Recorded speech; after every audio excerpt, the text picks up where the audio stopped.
السلام عليكم ورحمة الله وبركاته. هشام هركفون جرى جرتو فيا ويا بقى جرت المن وربورات كابودا كيسن بك جرتن تي الدنيا مرة جرتن رب خير سنايات دتو إيجا ورن داوچا جرتني في كان وردوفا جرتن هند كيسنو غلن كيسن بلي سما تاو مرين كيسن ديراتو وري فيديو كنارا وتيسن برغلين لايك شير بدون دغتينا دا سبسكرايب بدون دغتينا جبيسا فيا تادا nud dabalama mati kanya tasin jecha firra kenya nuuf jira dada ega rakkoo ilmaan oromoo irraa dubbachuu barbaanna jireenya yeroo ammaa kana deemaa jiruu fi adeemsa kaabineen godina Kamisee Walloo hafarsaa jirtuu fi uummata keenya gowwoomfatuudhaaf meeshaa hidhannoo wajjin akka waan amma dura uummata oromootiif dirmachaa jiranitti fakkeeffataa jiran irraa dubbachuu barbaadeeti yeroo hunda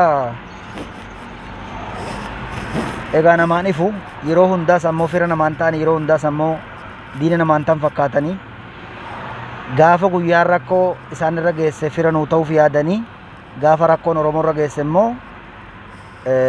goodaati maninu kolfaa jaba dhoosaati nu laalanii jechuudha.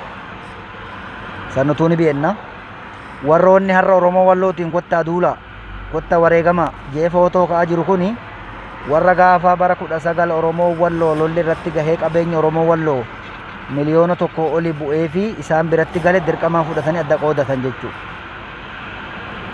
Barana gaafa manni oromoo walloo gubate amma tasam Yesuuf bulchaan Kamiseedha jechuudha. Dubartoota jedduu dhaqee waraqaa akkatti harka qabatee taa'ee footoo ka'ee achi deeme waa takka duun godhaniif jechuudha. Kan biraa dhabaadha oduu maallaqa sanii midhaan akka ajaa'iba bitee makiinaadhaan yookiin meeshaa manaa bitee fi buusee jiraate qabeenya oromoo walloo buusee oromiyaan guutuun buusee harka kaa'ee ture har'a ammoo rakkoon keessan nadhagameen isinii fidee dhufe kunis amaanaa hawaasaati jedhee oduu fidee kaa'ee jiraate silaa hanga tokko galata manguddootaa fi dubartoota biraan qaba ture jechuudha. Oduu hawaasa bal'aa biraa illee qabaatu dhabe. haa ta'uti gaafa mataa isaanii irra geesse rakkoon yaaddoo keessa galan bakka hundatti mul'ataa footoo ka'aa jiranii oromoon baateedha aanaa baatee irratti lolli affariidha bara jaamoo shangahee jira jechuudha.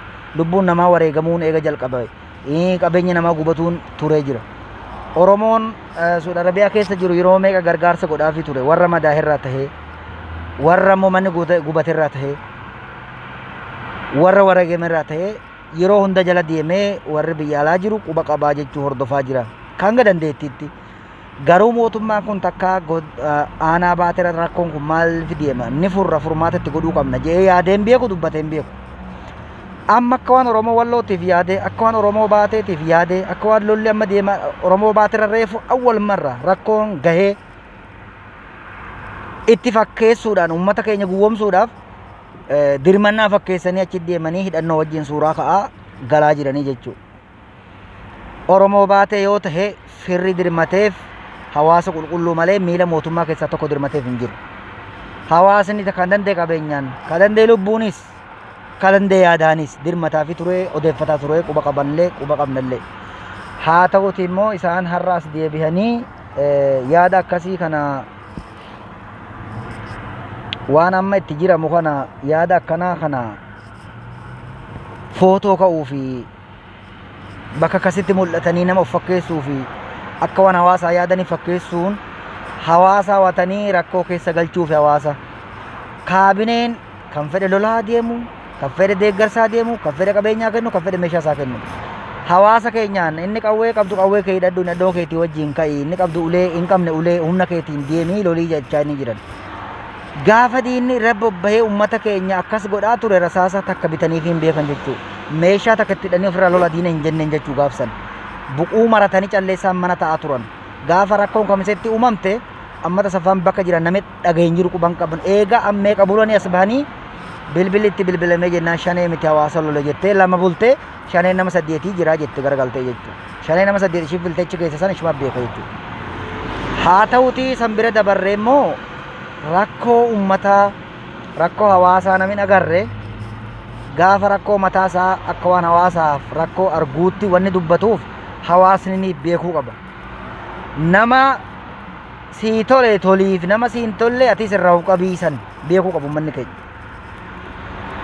Maaliif yeroo hunda ummata keenya itti fayyadamuudhaaf dhidhiitatan akka ummanni keenya onnee qabu ni beekan akka ummanni keenya amantii islaamaa jalatu ni beekan akka ummanni keenya naman tuquu isa tuqe immoo irraan deebine beekan itti fayyadamuudhaaf kophee miilaa godhatuudhaaf ummatatti deemaa jiranii jechuudha. Kophee miilaa kaattee xooltatti bakka feete deemteeti hoggaa galtee ularra baafatte bira dabartaa hogga makaatee deemtu kaatee deemtaa jechuudha. Ummanni keenya kophee miilaan ta'in rasaasa sittin bitu qawwee sittin bitu yaada sittin bitu tola siin oolu nagaa siin yaadu gorsa siin kennu gaafa rakkate qofa si afeera laale balatti wanni ummanni keenya balatti afeeramuuf hin jiru irraa of qusatu qaba ummanni keenya nuti irra deddeebinee wanni dhaamnuuf ummataaf affeerraa guyyaan rakkoo affeerraa gaafa rakkoo isaanii waamicha gaafa rakkoo isaanii waamicha immoo gaafa rakkoo hawaasaa ulee taatu deebiin hidhaa taatu hin feenu abadanum ittiin jiru bakka ishii tanatti gaafa hawaasni rakkate yoo rakkoon himadha jette takkaa rasaasa takkaa ulee takkaa hidhaa deebii sii kennamaa jechuudha.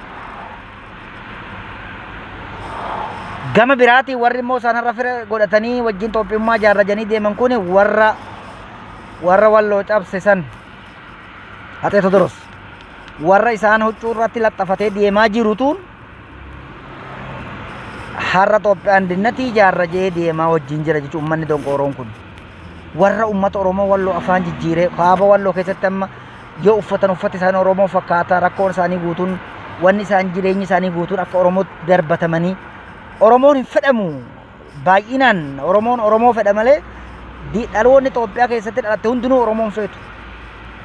Maaliif yoo Oromoon dhugaan Oromoo mul'atte inni kun akka itti jiraatu hin qabu dhara qabate warri dharaan jiraatu jiruu fi warri dharaan aangoo barbaadu gaafa Oromoon haqa argatee dhugaan Oromoo mul'ate akka itti jiraatu bakka itti jiraatu waan hin qabneef Oromoon feene jechuudha. Ammallee wanni karaa gondoriin deemuu fi wanni kaaba walloo keessatti deemu wal adda garaagarummaan isaa maaliif karaa kaaba gondoriin achiin hin naqne Tigireen achi wannumti karaa kanaan akka Tigireen as deemtu fidaniif jechuudha. Ummata Oromoo dhabama godhuuf ummata Oromoo walloo rakkoo irraan ga'uuf wanni kun fidameef.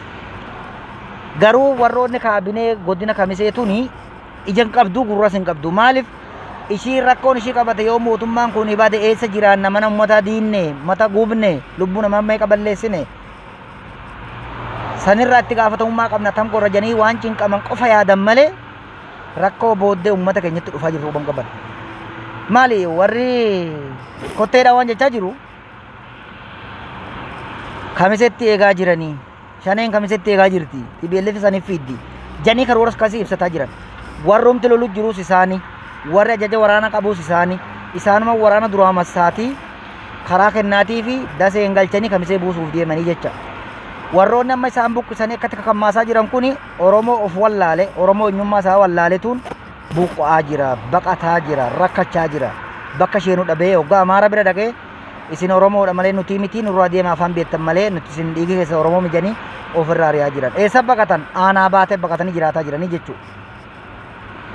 Warra ijuu warra iluu warra baabboo uummanni kun rakkoo keessa jiru hundaatuu beeka addunyaatti argaa jira jechuudha. Dantaa ittiin qabu jechuudha Amaara jara kanarraa maaliif dantaa ishii sarraa dabseetii karaa sanii waraana gahaa kaaheetii karaa kanaan akka karaan deemee hanga Oromoo walloo bira gahee achitti rakkoo guddaa uumuudhaaf kan deeman jechuudha.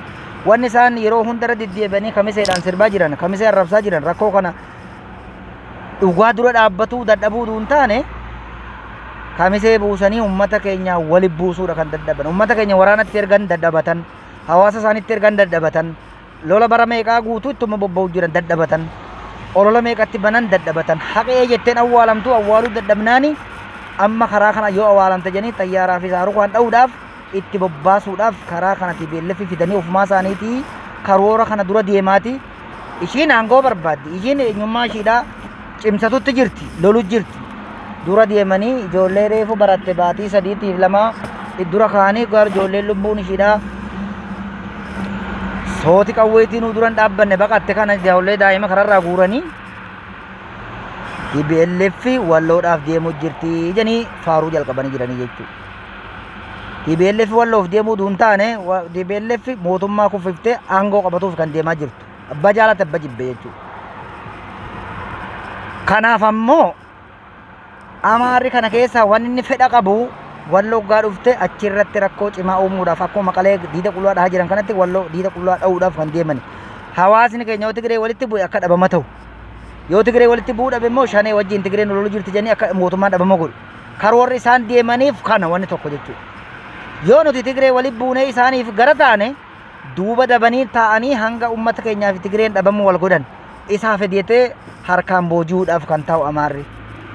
Yoo immoo nuti TPLF ofirra dabarsina jennee hayyee tafaddalu nyaadhaa du'aa darba karaan tana jenneen ummata keenya deete mootummaan TPLF harma kee jirti jennee rasaasaan itti roobsuudhaaf jechuu xayyaaraadhaaf saaruu kan dabbaabaa waan fedhan dha'uudhaaf.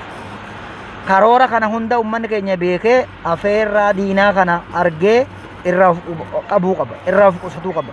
Kaabinee ni ciqamtee kaabinee jala laaluun qaban, irraa dabuudha qaban.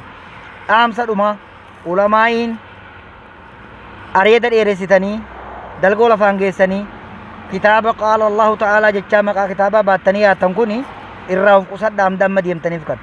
Jihaadiin akka itti godhamuu fi bakka itti godhamullee ni beekna jechuudha. Kunoo kanan sinii baasa. Harka kan hunda dhiiseen tana sinii baasa. Warra maqaa jihaadaatiin maqaa fokkuu baattanii ajirtan kun. Yoo jihaadiin ajajamuu taate ulamaa'iin guguddamarraa ajajamuuti amantii fi amantii jadduudha. Allahu akbar je'ii jenneeni warra didee itti haa jalqabnu. Waan saniin alaa wanni amma sin deebtanii jirtan kun walaa lishari'a walaa bilhukum maa fiha walaa shay hin jiru isinin oofu. Kanaafu wanni deemaa jiru gurrattis hin tolu, hoolaa najattis hin tolu, yootti yaadattis hin tolu. Faallaa nageenya Oromoo Walloo wanni qabee deemaa jiruun kaabinee godina Walloo kana. Maaliif oduu diinni waan godhaa jiruu fi hatti diinni qabatee deemu kana hubatanii ummata keenyan tasgabbahaa irraa of qusadhaa balaa keessan janii dhossaadhaan harka lafa jalaatiin gabaasanii fi ummanni akka of qusatu godhuudha seerri sila gahaan. Eessa jiraatuuf ta'an isaan ilmaan isaanii eessa jiraachisuuf ta'an. Haa ta'utii karoorri deemaa jiru kun ummanni keenya irraa of beekee of qusatuudha qaba. Nageenyi keenya mana keenyatti jiraatu, lafa keenya irra jiraatu, hawaasa keenya wajjin nagaa taane jiraatu kana kan barbaannu. Ta dhufe nurraa darbu, ka balaan deemu nurraa darbu, ka nagaan deemu waliin affeeramnee jiraatu ni dandeenya.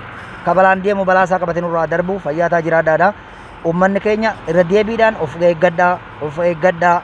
Kaabinee gurra shiin kenninaa fi yaada shiin fudhatina, adeemsa shiin millatina jiraadhaa fayyaataa. Assalaamu alaikum warahmatullahi wabarakatuh.